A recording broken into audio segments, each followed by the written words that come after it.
बिस्मिल्लाहिर्रहमानिर्रहीम। अस्सलाम वालेकुम viewers, welcome to health strong. उम्मीद करता हूँ कि आप सब दोस्त खैरियत से होंगे। दोस्तों, आज का हमारा प्रोग्राम केले पर है कि केला खाने से जिस्म का कौन सा हिस्सा बड़ा होता है। दोस्तों, बरसगीर में आम के बाद सबसे ज़्यादा रग़बत से खाया जाने वाला फल केला है। इसका जिक्र कुरान पाक के अंदर जन्नत में मिलने वाली नेमतों से में किया गया है और तिब्बे नबी सल्लल्लाहु ताला अलैहि वसल्लम के हवाले से भी इसके कई फ़वाइद सामने आते हैं। ग़िज़ाई एतबार से केले की अफादियत का इनकार मुमकिन नहीं, क्योंकि तवानाई से लबरेज फल है जिसमें विटामिन और मदनियात का ख़जाना पोशीदा है। ये एक ऐसा जो दवाई फल है जो इंसानी जिस्म को पलक झपकते ही तवानाई फराहम करता है। दीगर फलों के मुकाबले में ये एक ज़ूद हज़म ग़िज़ा है जिसे शेरख्वार बच्चों की इब्तदाई खुराक के अहम जुज़ू समझा जाता है। केला अगर बच्चों को कम उम्र में इस्तेमाल करवाया जाए तो वो बहुत जल्द सेहत के लिए आला मेयार तक पहुँचते हैं, जबकि बढ़ते हुए बच्चों हर रोज़ नाश्ते में केला खाने के बाद एक गिलास दूध पीने की आदत अपना लें तो इनका वज़न भी बढ़ने लगेगा और जिस्मानी ताकत भी हासिल होगी। कहते हैं कि केला कदीम तरीन फल है जो ज़माने कबल आज़मैसे से इस्तेमाल किया जाता है। सिकंदर आज़म ने इसे दरियाए सिंध की वादी में काश्त होते देखा था। मतलब ये दुनिया भर के कई ममालिक के मैदानी इलाकों में काश्त किया जाता है।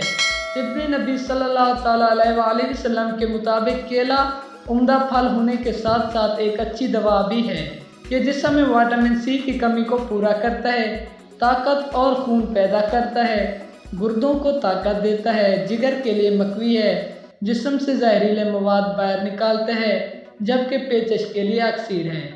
यरकान में भी फ़ायदा पहुंचाता है, तेज़ाबियत को दूर करता है, इसके लिए मैदे के लिए भी मुफीद है और दिल की बीमारियों के लिए भी फ़ायदेमंद है।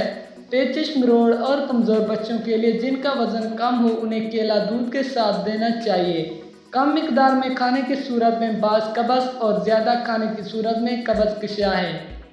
जिस्म को मोटा करता है। शुगर के मरीज़ कम खाएं, इसके बाद फ़ौरन पानी ना पिएं, इससे बलगम पैदा होता है। पेशाना दस्त के दौरान केला दही में मिलाकर खाएं। ज़्यादातर लोग केले के वज़न कम करने या बढ़ाने के लिए इस्तेमाल करते हैं, लेकिन उन्हें पता नहीं होता कि केले किस मकसद में और कब खाने हैं, इसलिए उससे फ़ायदा हासिल करने के बजाय नुकसान उठाते हैं। केले ज़्यादा खाने से हमारे जिस्म में पोटाशियम की मिकदार हद से बढ़ जाती है, जो कि इंतहाई नुकसान का बायस है। तो माहिरीन के तिब के मुताबिक केलों से पोटाशियम का बढ़ना लगभग नामुमकिन है। दरहकीकत पोटाशियम की सतह दिल की हरकत रोक देने तक बढ़ाने के लिए एक फ़र्द को दिन में 400 केले खाने होंगे, और ऐसा मुमकिन नहीं तो ये फल ख़तरनाक नहीं बल्कि सेहत के लिए इंतहाई फ़ायदेमंद है। बालिग़ अफराद को रोज़ाना 3500 मिलीग्राम जुज़ू बदन बनाने का मशवरा दिया जाता है, जबकि एक औसम केले में ये मिकदार 450 मिलीग्राम होती है। तो एक वक्त में एक सेहतमंद शख्स 6 से 7 केले खा सकता है, जिसके बाद तजवीज़ करदा हद पूरी हो जाती है। केलों को इतदाल में रह कर खाया जाए तो किसी किस्म की मुज़र असरात मरतब नहीं होंगे। केला इन अहम अज्जा का ख़जाना है। दोस्तों, ये थी आज की हमारी छोटी सी वीडियो। उम्मीद करता हूँ कि आपको पसंद आई होगी। अगर वीडियो पसंद आई हो तो वीडियो को लाइक करें, शेयर करें, हमारे चैनल को सब्सक्राइब भी कर दें। इसी के साथ इजाज़त चाहूँगा। अपने दोस्तों और अपने अहले खाना का बहुत ज़्यादा ख्याल रखिएगा। अल्लाह हाफ़िज़, वस्सलाम।